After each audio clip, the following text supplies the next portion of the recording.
Well, welcome everyone to this special edition of Talking Sport with SD and the Fazman. And today we are talking all about softball. We have a very special guest joining us this afternoon. It is my great pleasure to welcome firstly my co-host, Fazman. Welcome to the show, but also Great to be here. also one of Australia's softball greats. Mike Titheradge is joining us, and Mike's been appointed as the new head coach of the men's team, the national men's team. And the Steelers, go the Steelers. Go the Steelers. And we're so excited to have you here, Mike. Excellent. Thanks very much, guys. And as always, good to be on the show. Really do appreciate everything you do. Yeah, first of all, mate, I just want to say congratulations on the appointment. You've been the team manager and one of the major players of the team for many years, but over 20 years. Is that right? Yes, Fazman. I've clicked over a few. Been lucky and very fortunate to be, or having held the role of team manager for just coming up for 23 years. So ticked over a few. Yeah, and obviously you've just recently been appointed in the last month. It's sort of come out in the media and certainly came across our desk, and we're informed about it. And congratulations on the appointment. Must be a huge honour for you, but also an exciting new role for you. Look, I'm sure being so proud of a team that's bloody world champions. I mean, not many people get to hear about how well the team has performed over the years, and you're the head coach of them, so you must be excited for taking them on for the next era. Oh, excitement is probably a light way of putting it, Fazman. It's very special. I feel very privileged to be given the role. I've got big shoes to fill.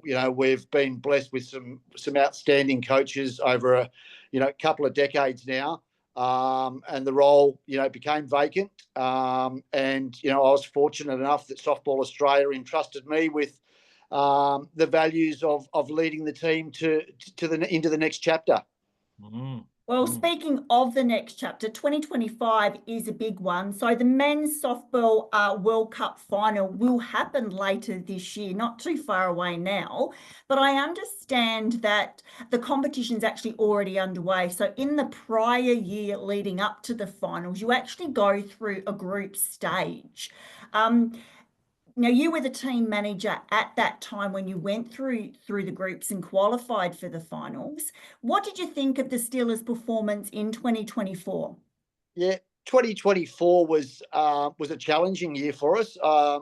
As you alluded to earlier, we are the current world champions. But like every other participating country, we had to go through the group stages. And I guess we would like to say that, we were probably in the toughest pool. We encountered some very strong opposition. I mean, obviously we had a target on our back, and everybody wants to have a crack at the defending champions. So we certainly didn't have things go our way right from the outset, but true to the spirit of what is the Aussie Steelers, we did, end up coming away with the chocolates. And qualified for next year's this year's World Cup, as it is now, in Prince Albert, Canada, in July 2025. SD, you're free at that time for you and I to fly over, no doubt. SD. Oh, absolutely, absolutely. Yeah. We'll wait for those tickets to come through in the next month, no doubt. There, Mike. So, Mike, I am interested in your thoughts on Argentina. I was quite surprised because, I mean, Australia's done phenomenally well, and New Zealand also has an amazing record. But Argentina is currently sitting top of the table, from my understanding, and yet they've only won once, really, or appeared in a podium match once, and that was back in 2019. What is it about Argentina that's, put them in the top position at the moment? And do you think that they are your most or your major competitor in the competition this year?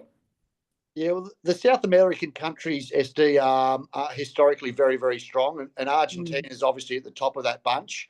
And as you said, they did win in 2019. The WBSC, who governs world softball, they have a ranking system where countries participate in the lead-up events through the group stages and accumulate points, like a lot of other sports do. I guess from an Australian point of view, we're a little bit disadvantaged because we don't get to see and don't get to experience a lot of international competition. So we don't get the opportunity to accumulate those points like other nations. And unfortunately for us, I mean, we as you said, we won the World Championship in 2022, which gave us what I believe rightly so, the number one ranking in the world. But since that time, we haven't played a game and we've dropped from 1 to 2 as the second ranked team. So it's not about how we've performed. It's really the fact that we haven't had the exposure to be able to be playing in international games since the last World Cup. But be rest assured, that's all about to change. Yeah, we're looking forward very much to getting back on the diamond and reclaiming what we believe is rightfully ours as being the number one playing nation in the world. Now, look. From what I gather, softball's been a sport that's been dropped out of the Commonwealth Games in the Olympics a little bit. It's coming back in, and it's great for supporters to tune in and watch you guys perform because I watched it years ago, and then all of a sudden it dropped out, and I was very disappointed that we weren't able to see the softball in the Olympics and the Commonwealth Games. Yeah, we had a Commonwealth Championship down in Melbourne where it was sort of showcased to become a Commonwealth Games sport, and that really, unfortunately, didn't gain too much momentum worldwide. Our women's program historically has been in the Olympics, and again, as you said, they've just regained that spot in the Olympic program. Unfortunately, it doesn't extend to men's softball, Fazman. Right. Women's softball that's recognised on the Olympic stage, as is men's baseball. So that's the way in which the IOC sees and views the sport, that it's men's baseball and women's softball.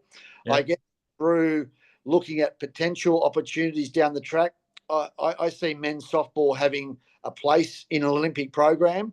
But I think for that to happen, what the IOC need to or will probably recognise at some point, that when they introduce women's baseball, I guess men's softball would follow suit and be rightfully exposed to an Olympic status.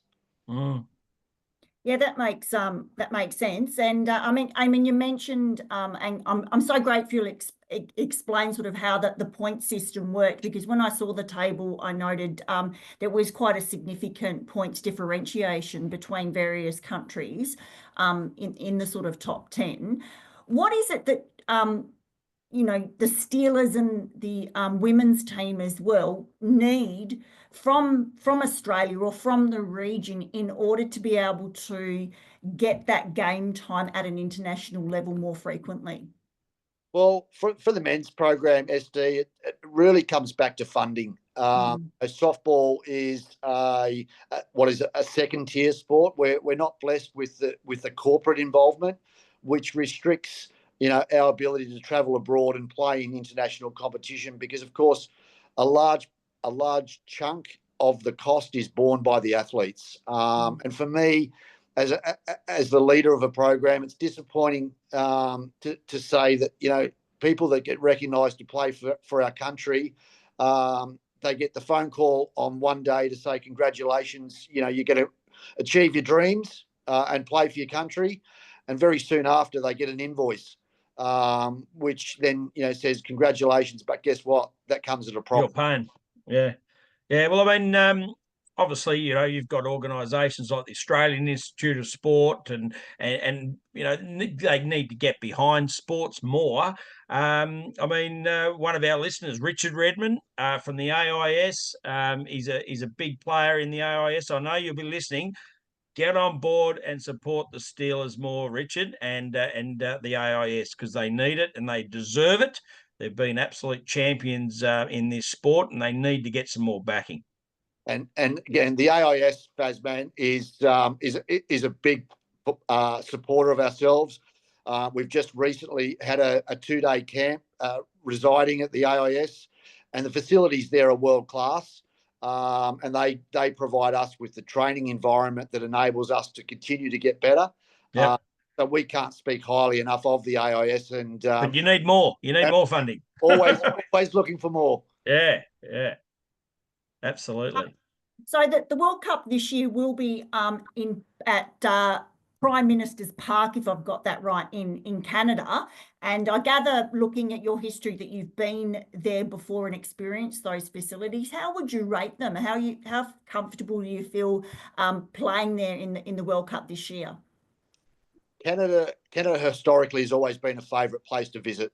They're very prominent in the landscape of men's softball. And for the Steelers, we've got a very strong tradition and ties to the Canadian softball family. Our previous two head coaches both originally stemmed from Canada. So we do a lot of our preparation and pre-world preparation in a place called Milverton, Ontario. And we're doing that exactly that this year. We sort of head away late June, and we'll set up our base camp in Milverton, Ontario, for a series of exhibition games, and put us in a training environment that'll put us in good stead to then move on to Prince Albert in Saskatchewan, where we've had success before in our junior program. In 2018. I was again fortunate to be involved in that team that participated in the Junior World Cup, and fortunately for the Australian program, we won that one as well. So Prince Albert's got a special memory, and we left there last time with a lot of silverware, and we're expecting nothing else than to go over and play with some exceptionally strong supporters of softball. They get massive crowds. And Australia are always a favourite. Obviously, they cheer loud for their favourite Canadian team, being the home team, but I think we're a close second. Well, that's great to hear. Now, between now and when you do set up camp in June, what's the plan for the side? Well, at the moment, January is a fairly busy month for the calendar in men's softball. In fact, I'm over in Sydney at the moment, watching our under-18 national championships, which are currently underway out in Blacktown. And then next week we move on to Brisbane for our under-23 national championships. But the big one for the Steelers comes on the 4th of March in Canberra, when our Open Men's Nationals get underway. And that's where we get serious. And at the completion of that, pick our team of 16. And that team will then undertake a sort of a pretty strong 3-month training program to get ready for our assault on this year's World Cup. And what about yourself? What are you doing? I mean, have you got to get the Gatorades in? What's your preparation? Well, I mean, just taking over the role, I've got a serious role to ensure that the program maintains its status. And that's just leaving no stone unturned in making sure that our athletes are prepared. Our coaching staff are all in place. And Softball Australia are a big supporter of that. So I can't thank Softball Australia enough for the support that they've given me in the short term since my appointment. But it's all about now in really refining the program, putting our training programs in place, and just ensuring that the athletes themselves are in a good space and really fit and ready to go away and compete at the highest level.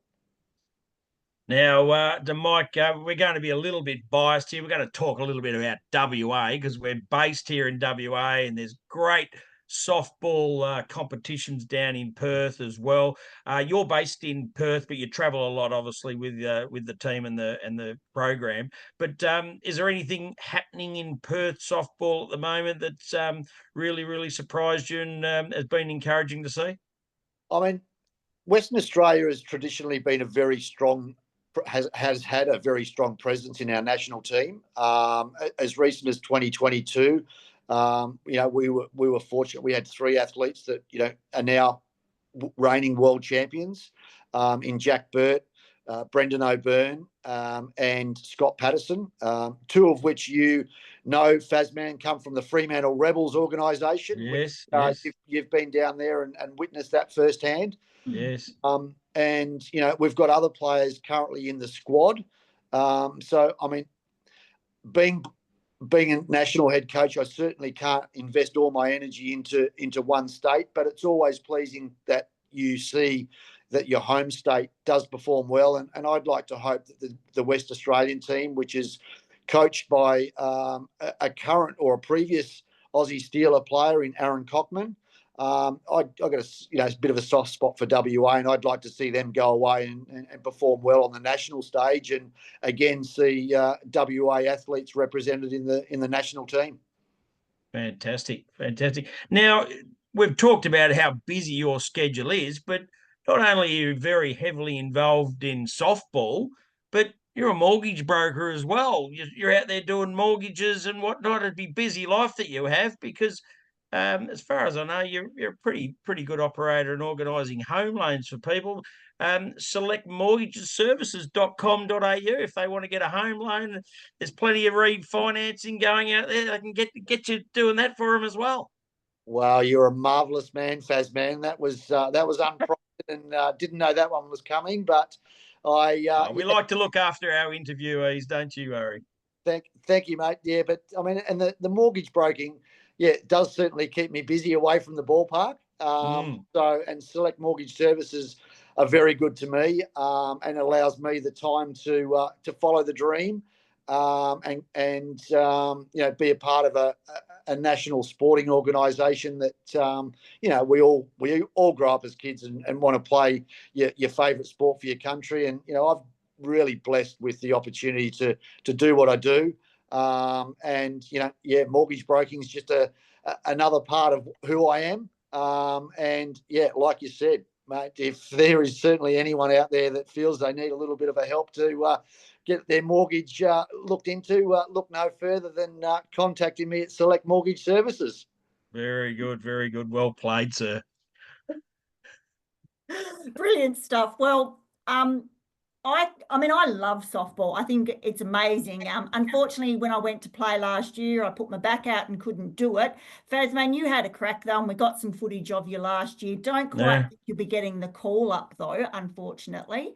Yeah, but with all this funding of development that's going to be coming through now that we've put our hands up and yelled out for more funding for the sport, I'm sure I've got some development in me. If someone's willing to put the time and effort in, I reckon I could go from an L grade back maybe up to a G grade. Well, you never know, Fazman. I mean, you never stop trying. Not sure that I could, weave my magic and get you in the national team, mate. But I might be able to reach out and see. Might even be able to get you a hat or something. Just look, make you feel part of it, mate. With this sort of head, I need to cover it up as many times as possible. So any hat is very, very on board. Well, might have to look for a beanie. Yeah. Bit hot today though. It's about 42 degrees. I'm sweating bullets. See what I can do for you, mate. Very good. Thanks so much for your time. Congratulations on the appointment. You're doing amazing things with the men's softball program, and you have done in the team manager role as well. They've been in very safe hands, and we're very excited to see what the team can do in the near future. And good luck with the competitions coming up. Excellent. No, really appreciate it, guys. And can't thank you guys enough for spreading the love and, getting softball out there. You guys have continued to drive the train, and we're forever thankful of that, and happy to talk to you whenever you want to. Appreciate that. Anyone that's listening loves this type of interview, loves to hear more about various sports. Get on and subscribe to our Spotify channel, also our YouTube channel. We've got plenty of great interviews coming up this year and talk all sorts of sports, including more about softball. We'll get you back on again just before some of your major competitions, if that's okay, Mike. And you're welcome anytime on Talking Sport with SD and the Fazman. Thanks, guys. Really appreciate it.